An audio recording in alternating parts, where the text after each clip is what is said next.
All right, Samurai, Shugenja, and courtiers. I got a complaint, so we had to mention courtiers this time.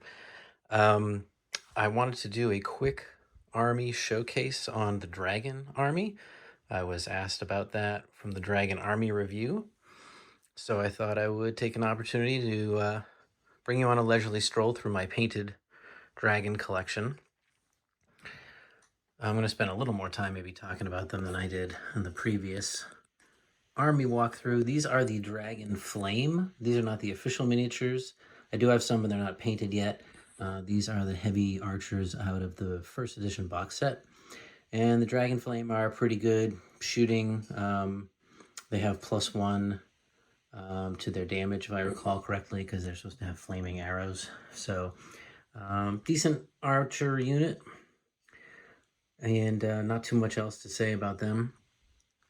These are one of the unique units of the Dragon Clan, which are the Agasha Fire Blossoms. So they're basically grenadiers. They have little quote-unquote dragon eggs. I don't think they're actual eggs of dragons, but they're basically little hand bombs. They're okay in the game. They bring something kind of unique to the Dragon Army, but they're not as good as some of the other short-ranged attacking units, generally the spearmen that other armies have access to because they're not morale 5. So you can also give them trap cards. Each unit of 10 allows you to take a trap card in your army, and there's a character that allows you to increase the trap damage. It's a lot of points, but it's kind of a fun trick.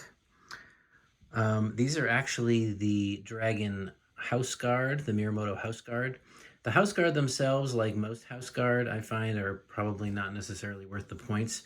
I tend to use these as a different unit that the Dragon Claws, I believe, which have pretty good stats and are a lot cheaper than the house unit. These are the Dragon Medium Elite, and they are led by Mirumoto Hitomi. And this is a pretty good army. They're +1, army unit, +1/+2. Basically a bunch of warrior monks with Naginata. They don't get first or fast strike, but they're a pretty solid unit. I think morale 6. In the back, there's some Dragon Spearmen. I believe they're called the Dragon Storm, and they, I don't have a full unit of, but they function like any other spearmen in the game. They're +1 to hit, and they get first strike in the first round of combat. I'll probably just use them as filler in other units, unless I get a full unit of them. They have kind of a strange medium-sized spear. It's not a short spear. It's not a long spear. They're a little bit derpy, but we love them anyway, right? Okay, over here we have Togashi Yoshi, who is the son of Togashi Yokuni. And as you can see, he's half dragon. Why could that be? Oh, maybe because his dad is actually a dragon. He's a monster, and he is very effective in the game. He has cavalry movement, he can fly, and he hits really hard and rolls multiple damage dice. He's also, I believe, a -1 to hit with ranged attacks. So, very cool unit, can be very effective. A lot of points, though, and I think a unit of crane archers or somebody like that might just tear him apart. But very cool figure, fun to have. We have the Daimyo clan champion Togashi Yokuni, really interesting character, and is in the Dragon Army review. We talked about he's a strong spellcaster, strong fighter, and he can transform into an actual dragon, so he's a lot of fun. Over here we have Mirumoto Sakune, and he is on a horseback with a bow.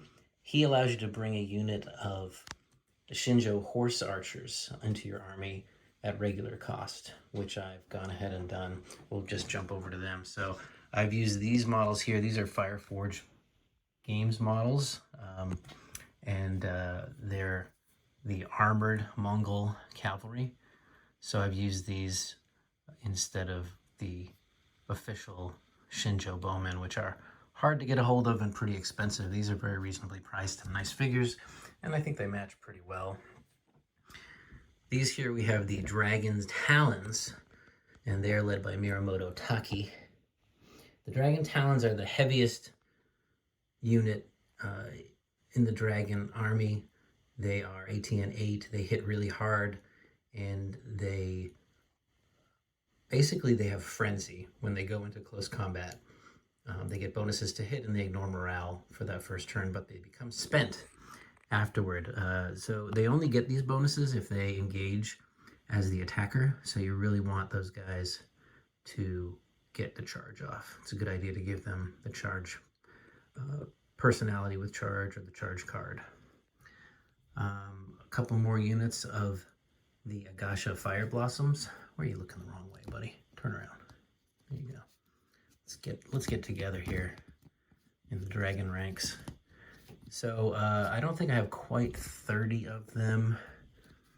I could run 3 units of 10 and go all in on traps.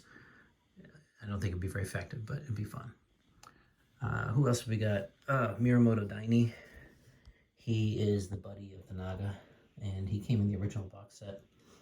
He allows you to field Naga troops.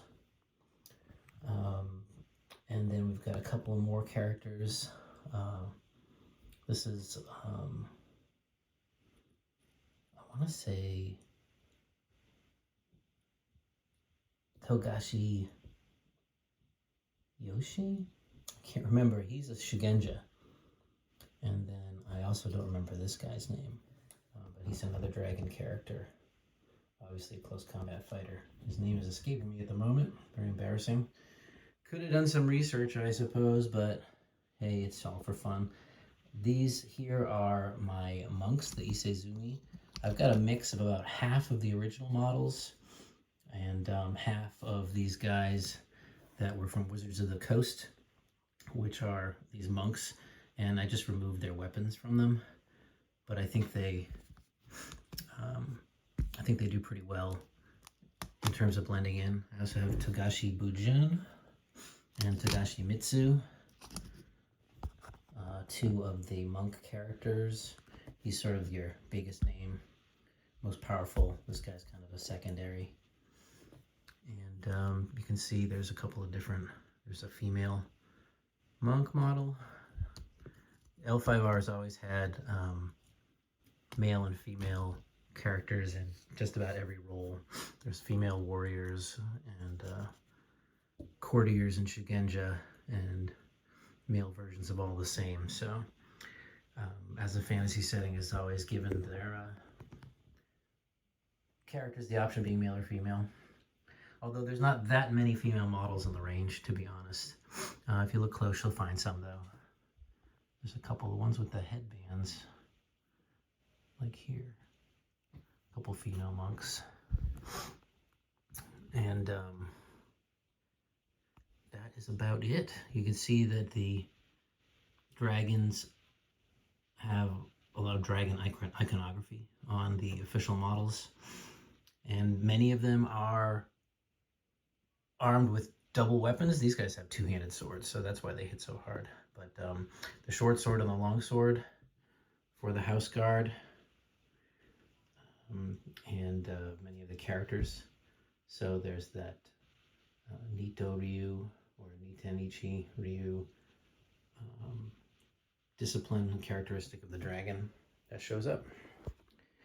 So that is my painted dragon army. As I said in the dragon army review, they're jacks of all trades and probably masters of none, but a really fun army, very versatile to play. And I hope you enjoyed taking a look at my painted army showcase for the dragon. Thanks.